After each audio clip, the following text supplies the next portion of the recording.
पिछले लेक्चर्स में हमने क्वेश्चन नंबर 6 तक देखा था। पहले एक बार हम क्या करते, सारे जितने भी हमने ये चैप्टर्स में फार्मूलाज पढ़े वो एक बार रिवाइज कर लेते। पहला फार्मूला था क्या, डिस्टेंस फार्मूला। क्या था डिस्टेंस फार्मूला?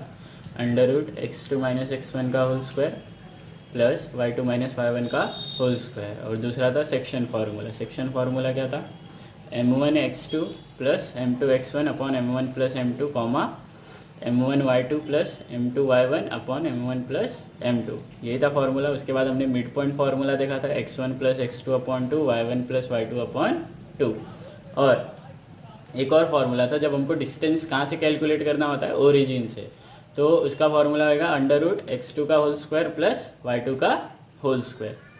अब अभी कुछ सीबीएसई ने आपको गाइडलाइंस दिए, कुछ चेंजेस आए आपके सिलेबस में, तो अभी मेरे जितने भी लेक्चर्स होंगे ना सब उसके हिसाब से ही होंगे, बराबर है। तो आपको टेंशन लेने की कोई ज़रूरत नहीं है कि सर इतना आएगा उतना आएगा, तो आपको टेंशन लेने की ज़रूरत नहीं है। जितने भी लेक्चर्स मेरे रिकॉर्ड होंगे, आपके पास जितने भी लेक्चर्स पहुँचेंगे, सारे के सारे लेक्चर्स सीबीएसई के गाइडलाइन के हिसाब से ही होंगे, बराबर है।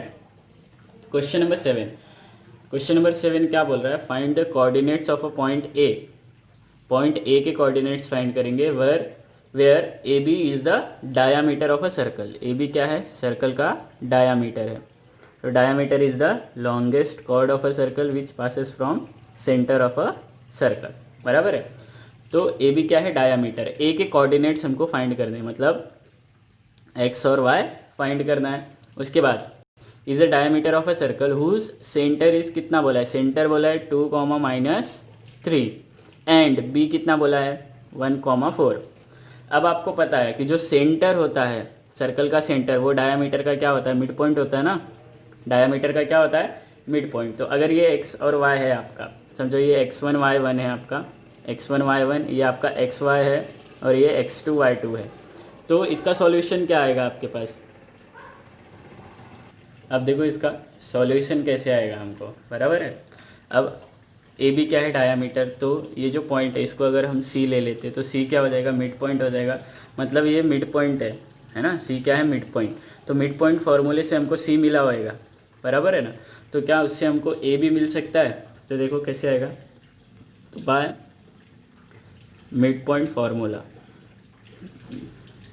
Bye mid point formula. क्या है फार्मूला हमारे पास? x1 plus x2 upon 2 comma y1 plus y2 upon 2, यही फार्मूला हमारे पास c के कोऑर्डिनेट्स है ना। c के कोऑर्डिनेट्स क्या है हमारे पास? 2, -3 इज इक्वल टू x1 कितना है आपके पास? x1 ही है, प्लस x2 कितना है आपके पास? 1 अपॉन 2 कॉमा y1 कितना है आपके पास? y1 ही है, प्लस y2 कितना है? 4 अपॉन 2, यही है। अब देखो ये जो 2 है ये कैसे आया रहेगा? ये यहाँ से आया रहेगा क्योंकि x कोऑर्डिनेट है, और ये -3 है, ये कहाँ से आया रहेगा? यहाँ से, क्योंकि ये y कोऑर्डिनेट है। तो 2 इज इक्वल टू क्या होएगा?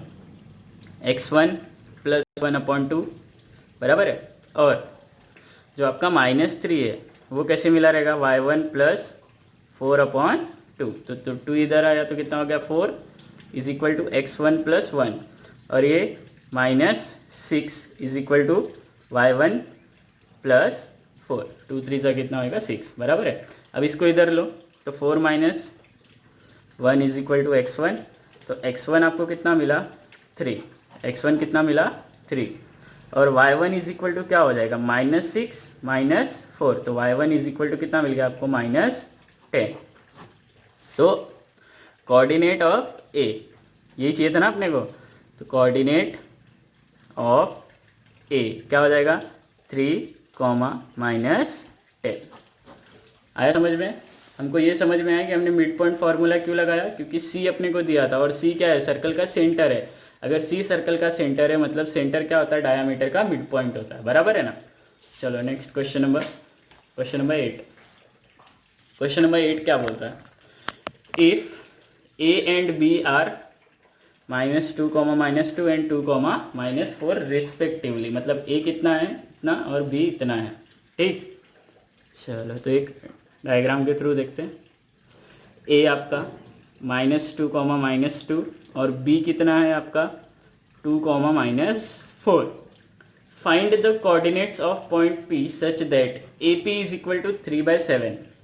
यहाँ पे कोई पॉइंट है P, है ना। अब यहाँ पे अपने को जो रेशियो दिया है, यहाँ पे रेशियो का ही खेल है। ये क्वेश्चन में, ये क्वेश्चन है हमारा, इसमें क्या किसका खेल है, रेशियो का ही खेल है। अब P जो पॉइंट है, AP आपको बोला है, देखो सॉल्यूशन यहाँ पे, AP कितना बोला है 3/7 AB बोला है, ध्यान से देखो। AP क्या बोला है 3/7 AB। अगर मैं 7 को इधर लेके आता हूँ, है ना, 7 को इधर लेके आता हूँ, या फिर मैं AB को इधर लेके आता हूँ, चलो, तो AP अपॉन AB कितना हो गया 3/7। मतलब AB पूरा 7 है और AP कितना है पूरा 3 है ना। AP कितना है आपका 3 और AB पूरा कितना है 7। और यहाँ पे जब भी हम सेक्शन फॉर्मूला लगाते हैं तो हमको ये और इसका रेशियो चाहिए रहता है ना। अब पूरा 7 है, ये 3 है, तो ये कितना होएगा 4। हमको यहाँ पे M1 M2 मिल गया। क्या मिला हमको यहाँ पे M1 M2 मिला। अब तो क्या होएगा यहाँ पे AB is equal to, AB कैसे मिलेगा AP प्लस PB ना, AP प्लस PB, क्योंकि APB क्या है कोलिनियर है। तो AB हमको पता है कितना है 7 है, AP कितना पता है 3, और यहाँ पे क्या आएगा PB। तो 7 minus 3 is equal to PB। तो PB इज इक्वल टू कितना मिल गया आपको 4। यहाँ तक क्लियर है। अब हमको पूछा क्या है, and P lies on a segment AB। तो हमको बोला है find the coordinates of P। तो P के कोऑर्डिनेट्स फाइंड करने मतलब कौन सा फॉर्मूला आएगा, बाय सेक्शन फॉर्मूला। बाय कौन सा फॉर्मूला, सेक्शन फॉर्मूला। यहाँ पे जगह कम है तो मैं एक लाइन मार देता हूँ। तो सेक्शन फॉर्मूला क्या होता है आपका M1 x2 plus M2 x1 upon M1 plus M2 comma M1 y2 plus M2 y1 upon M1 plus M2, यही फॉर्मूला होएगा। तो किसके कोऑर्डिनेट्स से अपने को P के, तो P क्या है आपका x, y is equal to, अब M1 कितना है आपका, M1 ये हो गया ना 3 और M2 कितना हो गया 4। कहाँ से आया, यहाँ से आया। ठीक, जिसको नहीं समझेगा पॉज करो, यहाँ से वापस पीछे जाओ और वापस देखो कैलकुलेशन कैसे आया। ठीक है, अब M1 कितना है आपका 3 इंटू ये आपका x1 y1 x2 y2, x2 कितना है आपका 3 इंटू 2 प्लस M2 कितना है आपका 4 इंटू x1 कितना है आपका -2 अपॉन कितना 3 प्लस 4 कॉमा, उसके बाद देखो क्या बोला है आपका M1 कितना है वापस से 3 इंटू y2 कितना है आपका -4, y2 कितना है -4 प्लस M2 कितना है 4 इंटू y1 कितना है -2 upon 3 plus 4 is equal to, देखो 3 2 ज़ा 6, ये माइनस आएगा ना यहाँ पे, 4 2 ज़ा 8 अपॉन कितना 7 कॉमा, यहाँ पे कितना आएगा 3 4 ज़ा 12 तो -12 और ये भी माइनस 4 2 ज़ा 8 अपॉन कितना 7, तो इज इक्वल टू यहाँ पे कितना बचेगा बोलो -2 अपॉन 7 कॉमा ये कितना आएगा -20 अपॉन 7, बराबर है। तो P के कोऑर्डिनेट्स कितने मिल गए आपको, P के कोऑर्डिनेट्स -2/7 और -20/7, बराबर है। ये किसके कोऑर्डिनेट्स हो गए आपके P के। अब क्वेश्चन नंबर 9, ऐसे क्वेश्चन हमने एक बार एक किया हुआ है ये, चलो, जिसमें अपने को ट्राई सेक्शन दिया था, मतलब 3 इक्वल पार्ट था, लेकिन यहाँ पे क्या बोला है देखो, find the coordinates of the points which divide the line segment joining A -2, और B 2,8 into 4 equal parts, 4 equal parts, ध्यान से A B कितना -2,2 और ये 2,8, 1 2 3 4 इक्वल पार्ट ना, 1 2 3 4 इक्वल पार्ट हो गए। तो अपन इसको P Q R ले लेते, ध्यान से सुनना, ये भी 1 ये भी 1 ये भी 1 और ये भी 1, सब 1 1 है। मतलब ये जो Q है, कौन Q, यहाँ भी 2 है यहाँ भी 2 है, मतलब Q क्या हो गया AB का मिड पॉइंट हो गया ना। तो Q किसका मिड पॉइंट हो गया, ए और बी का। तो सॉल्यूशन ये समझ में आया क्यू कैसे मिलेगा। अब देखो क्यू मिल गया हमको, तो ए और क्यू का मिड पॉइंट क्या हो जाएगा पी, तो मिड पॉइंट फार्मूले से आपको क्या मिल जाएगा पी। फिर जो क्यू और बी का मिड पॉइंट है वो आर, तो मिड पॉइंट फार्मूले से आपको क्या मिल जाएगा आर। तो आपको 3 बार मिड पॉइंट फार्मूला लगाना है, लेकिन क्या करना है आपको, फार्मूला एक ही बार में लिखना है। तो by mid point formula, by mid point formula, तो coordinate of Q X comma Y is equal to क्या होगा बोलो, x1 plus x2 upon 2 comma y1 plus y2 upon 2। तो q x comma Y is equal to x1 कितना है आपका -2 plus x2 कितना है आपका 2 अपॉन 2 कॉमा y1 कितना है 2 और y2 कितना है 8 अपॉन 2 इज इक्वल टू -2, ये क्या हो गया आपका 0 हो गया, और ये 10 अपॉन 2 बराबर है। तो q आपका हो गया x कॉमा वाई, तो q x comma Y is equal to ये 0 कॉमा 5, 2 5 ज़ा 10। ये q मिल गया ना आपको, कितना मिला 0 कॉमा 5। अब अगर मुझे p चाहिए तो p के कोऑर्डिनेट्स x कॉमा वाई कैसे मिलेंगे, वापस से इन दोनों में मिड पॉइंट फार्मूला है ना, इन दोनों में मिड पॉइंट फार्मूला। तो x1 आपका कितना है -2 और x2 कितना है आपका 0 अपॉन 2, ये कॉमा नहीं है कॉमा। फिर आपका देखो y1 कितना है 2 और y2 कितना आया 5 अपॉन 2। तो p x कॉमा वाई कितना मिलेगा -2 अपॉन 2 कॉमा 7 अपॉन 2।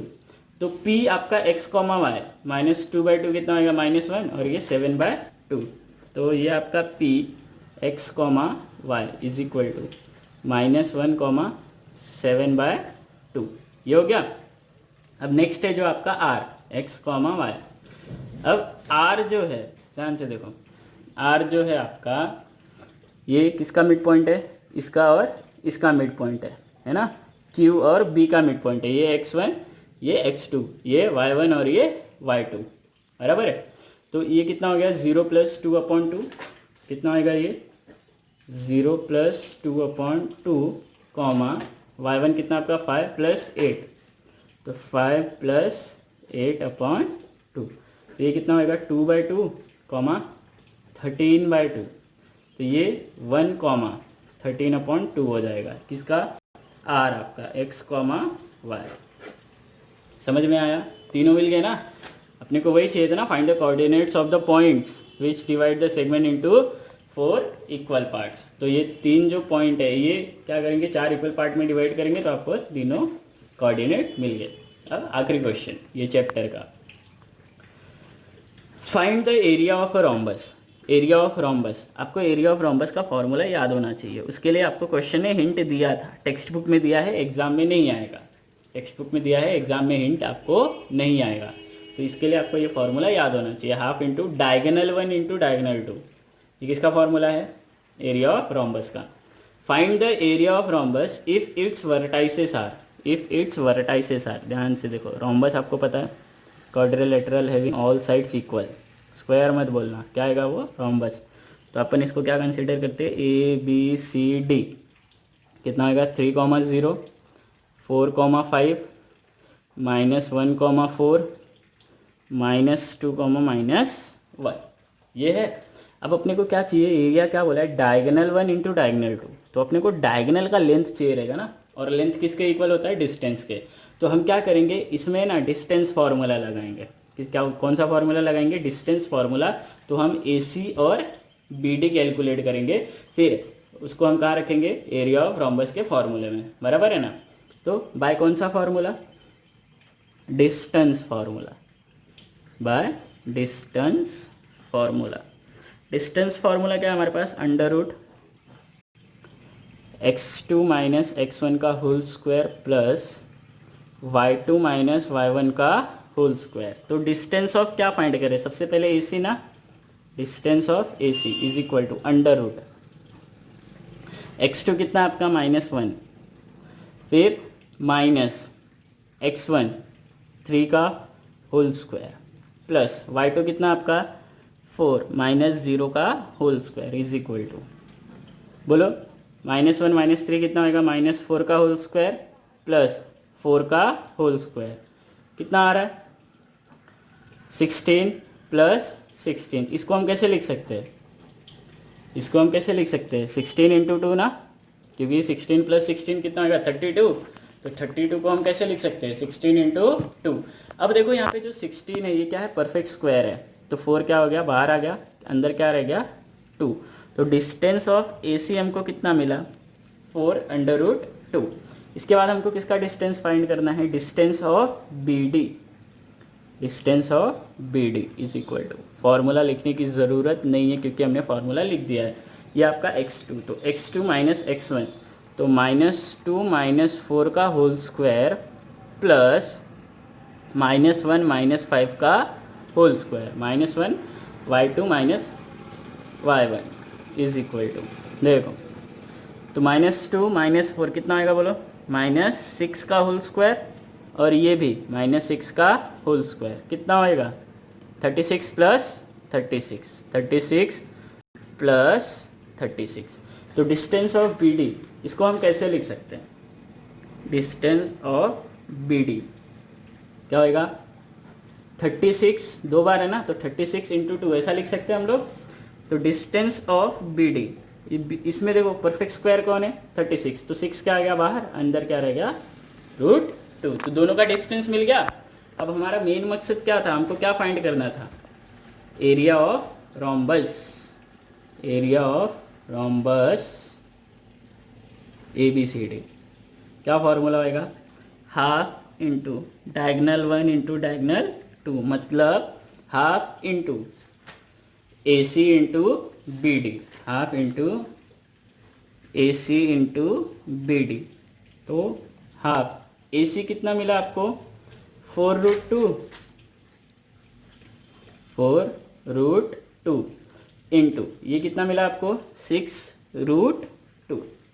अब √2 कितना हो जाएगा 2 हो जाएगा ना, √2 इंटू √2, तो 4 6 चलो तो हाफ इंटू 4 6 24 इंटू कितना 2, ये 2 कहाँ से आया √2 इंटू √2 है ना, ये मिला के क्या बना आपका 2। तो ये 2 और ये 2 कट हो गया, तो एरिया कितना मिला, एरिया ऑफ रोम्बस कितना होएगा 24 स्क्वायर यूनिट्स, क्योंकि हमको कुछ बोला नहीं है, सेंटीमीटर है मीटर है।